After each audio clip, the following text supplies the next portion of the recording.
नमस्कार. महाराष्ट्र योजना कॉर्नरमध्ये आपल्या सर्वांचे स्वागत आहे. आजच्या व्हिडिओच्या माध्यमातून आपण बघणार आहोत की 2026-27चा जो बजेट आहे तो सादर करण्यात आलेला आहे. या बजेटच्या सादर केल्यानंतर नेमका कोणत्या विभागाला कोणत्या योजनेसाठी किती निधी केलेला आहे, या यांत्रिकीकरण, फलोत्पादन असेल किंवा नमो शेतकरी असेल किंवा लाडकी बहीण असेल, याचबरोबर शेत पाणंद रस्ते असतील व घरकुल योजना असेल, मोफत गॅस असेल किंवा इतर बऱ्याच साऱ्या योजना असतील, त्या योजनांसाठी किती नेमका निधी उपलब्ध करून दिलेला आहे आपण आजच्या व्हिडिओमध्ये बघणार आहोत.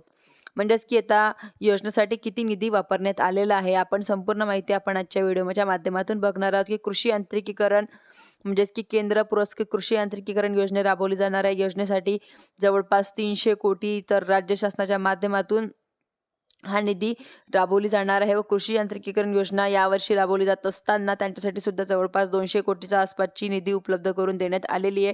कृषी समृद्धी योजना राबवली जाते, त्यांच्यासाठी सेपरेटली 2000 कोटी रुपयाची तरतूद करण्यात आलेली आहे.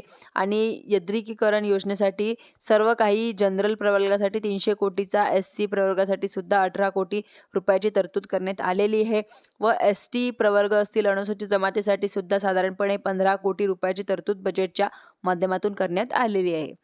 महत्त्वाकांक्षी अशी योजना म्हणजे ते फलोत्पादन भाऊसाहेब फंडकर फळबाग लागवड योजना. या योजनेसाठी आता 300 कोटी रुपयाचा निधी उपलब्ध करून देण्यात आलेले आहे व जनरल प्रवर्ग असेल, एकात्मिक फलोत्पन्न असेल, याचबरोबर भाऊसाहेब फुंडकर फळबाग लागवड योजनेसाठी दोन्ही योजनेच्या मिळून 300 कोटी रुपयाचा निधी उपलब्ध करून देण्यात आलेला आहे व SC ST प्रवर्गासाठी सुद्धा 5 कोटी रुपयाचा निधी उपलब्ध करून देण्यात आलेला आहे. बजेटमध्ये करण्यात आलेल्या एकात्मिक फलोत्पादन व बागसाठी यासाठी ठिबक सिंचन असेल किंवा तुषार सिंचन असेल, यासाठी सुद्धा 300 कोटी रुपयाचा निधी हा केंद्र शासन प्रतिमेत अधिक पीकसाठी, याचबरोबर मुख्यमंत्री कृषी शाश्वत योजनेसाठी राबवली जाणार आहे व तरतूद करण्यात आलेली आहे.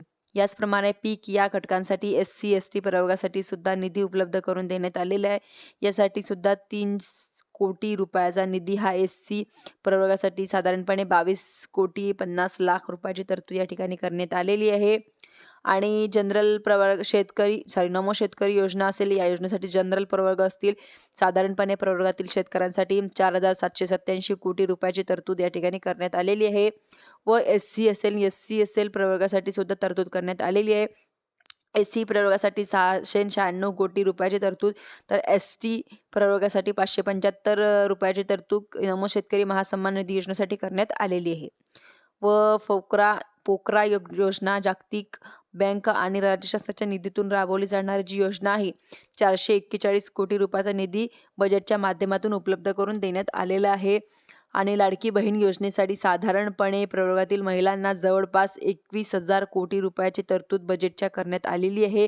आणि लाडकी बहीण योजनेसाठी SC ST प्रवर्गासाठी साधारणपणे 3,000 कोटी रुपयाची प्रवर्गासाठी महिलांसाठी व ड्युटी 2,000 कोटी रुपयाची तरतूद बजेटच्या माध्यमातून करण्यात आलेली आहे. तर घरकुलसाठी साधारणपणे प्रवर्गातील 10,000 कोटीच्या आसपासची तरतूद करण्यात आलेली आहे.